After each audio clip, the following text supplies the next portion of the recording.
Olá! Estamos de volta com o programa Conversando Direito, hoje para falar sobre direito autoral.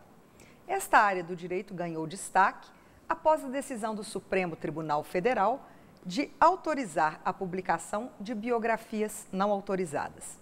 Estão aqui conosco para debater sobre o assunto dois especialistas, a doutora Elisângela Menezes e o doutor Hildebrando Pontes, ambos advogados especialistas em direito público e direito autoral. É um imenso prazer recebê-los aqui para discutir esse assunto tão interessante. Doutora Elisângela, como é que foi a evolução legislativa para a proteção do direito autoral? Bom, o direito autoral, que protege as obras de arte, de cultura, né? Cinema, teatro, dança, pintura, escultura, né?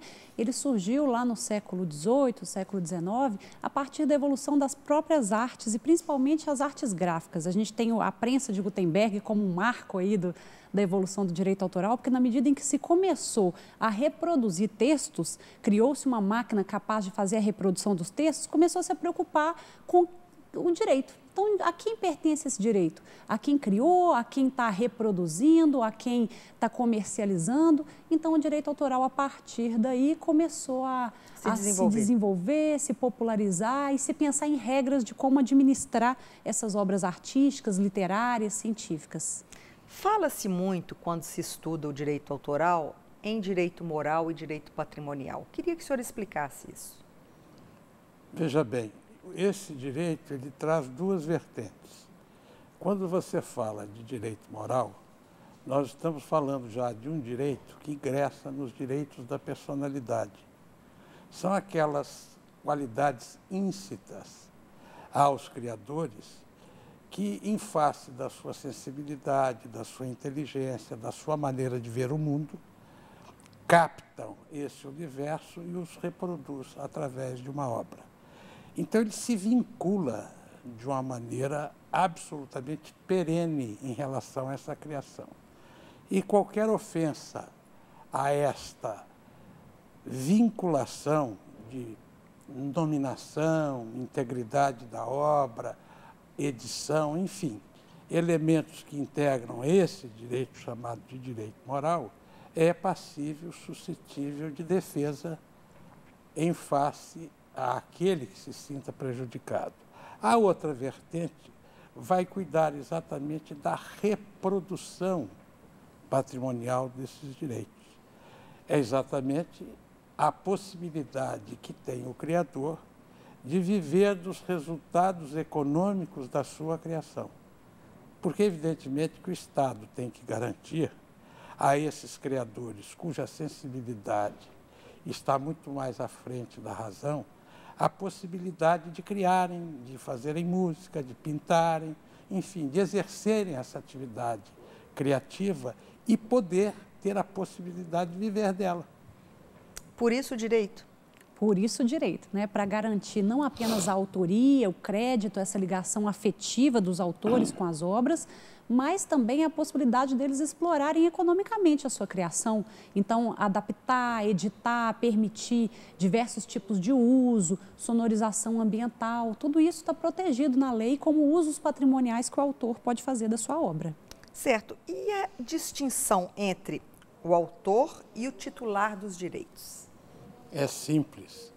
O autor, segundo o ordenamento jurídico e toda a construção doutrinária em matéria de direito de autor, goza de uma titularidade chamada de originária, por ser ele o criador da obra.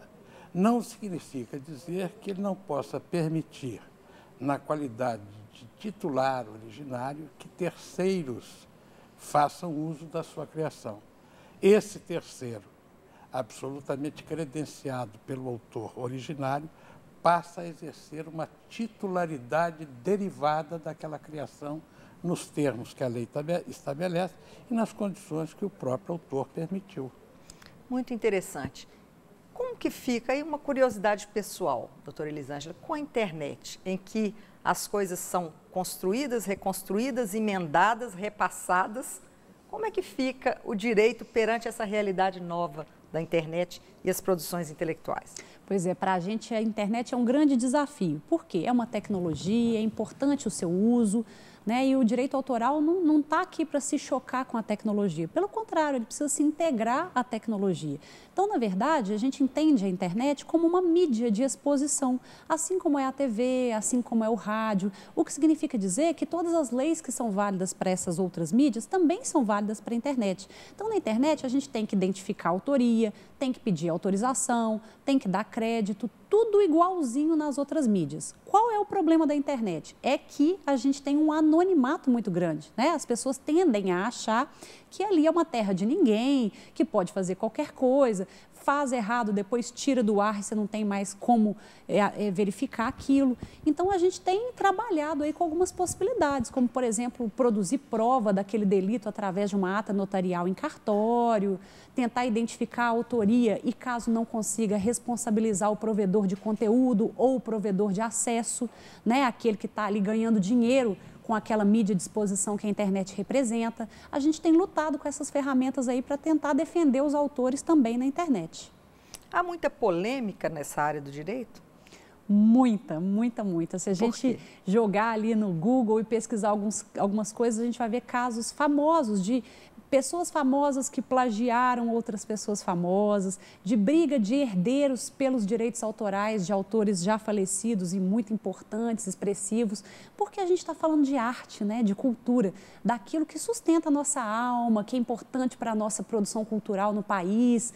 E a gente tem aí sempre um conflito dos interesses individuais do autor com os interesses da coletividade de acesso a essa cultura, de acesso a essa riqueza cultural. Então, a gente tem naturalmente aí um conflito, que hoje a lei contrabalanceia aí, dá para os autores muito direito, mas deixa os autores sozinhos para eles fazerem a própria tutela dos seus interesses, o que muitas vezes é muito complicado. É verdade. É no mínimo instigante essa área do direito para quem atua. E aquele autor que teve copiada a sua obra ou indevidamente atribuída a alguém que não foi o próprio autor? Como ele deve proceder? Bom, a gente tem aí uma tipificação do crime de violação autoral, né, que está previsto no Código Penal, no artigo 184, né, e no caso de ter objetivo de lucro, pode gerar inclusive uma pena de reclusão. E a própria lei autoral, na esfera civil, permite ao autor uma ação de indenização por danos morais, por danos materiais, a apreensão dos exemplares que tiverem sido produzidos fraudulentamente, eventualmente a apreensão de máquinas que tenham sido usadas com esse objetivo de permitir a cópia. Ou seja, o autor ele tem nas suas mãos mecanismos, tanto na esfera civil quanto na esfera penal, para promover medidas protetivas junto ao Poder Judiciário mesmo. Tá? Então, ele tem essas ferramentas. O único problema é que numa sociedade da informação onde tudo circula tão rápido e que as pessoas atuam tão anonimamente, é difícil para o autor fazer essa verificação, essa fiscalização, conseguir constituir prova da violação, mas sempre que ele consegue, ele pode e deve procurar os seus direitos na justiça. E se ele conclui a sua obra e quer uma garantia jurídica de que aquela obra é dele para amanhã provar, se alguém copiar, que ela é dele? Como que ele deve proceder? Veja bem, a rigor, o direito de autor estabelece a possibilidade do registro da obra. É uma faculdade, não é uma obrigatoriedade. Por que isso? Porque, na verdade, o registro ele é apenas constitutivo, ou melhor, ele é apenas declaratório, ele não é constitutivo de direito. Significa dizer para o quê? Que caso eu queira proteger a minha obra, eu não preciso necessariamente levá-la a registro, ela por si só estará protegida. Como uma garantia a mais, e isso não faz mal a ninguém, principalmente num país macunaímico como o nosso, sem qualquer caráter, que me perdoe Mário de Andrade, mas essa é a realidade em face da qual a gente vai vivendo. É preciso que esse autor cuide, sim. Se puder, leve a sua obra a registro, porque ele cria uma possibilidade de amanhã discutir uma apropriação ilícita, porque a partir do momento que ele registra a obra, ele cria uma pré-cedência. Certo. Então, ele tem um elemento para contrapor contra aquele que não tem registro nenhum e que terá que provar que antes da data do registro, ele tinha já disponível essa obra. E é muito difícil, pelo menos em face ao Poder Judiciário, alguém provar o não. Portanto, o registro de matéria autoral ele é meramente declaratório. Certo. Ele não é constitutivo de direito, mas é saudável. Claro. No próximo bloco, nós vamos conversar sobre a decisão do Supremo Tribunal Federal a respeito das biografias não autorizadas. Fique conosco, nós voltamos já já.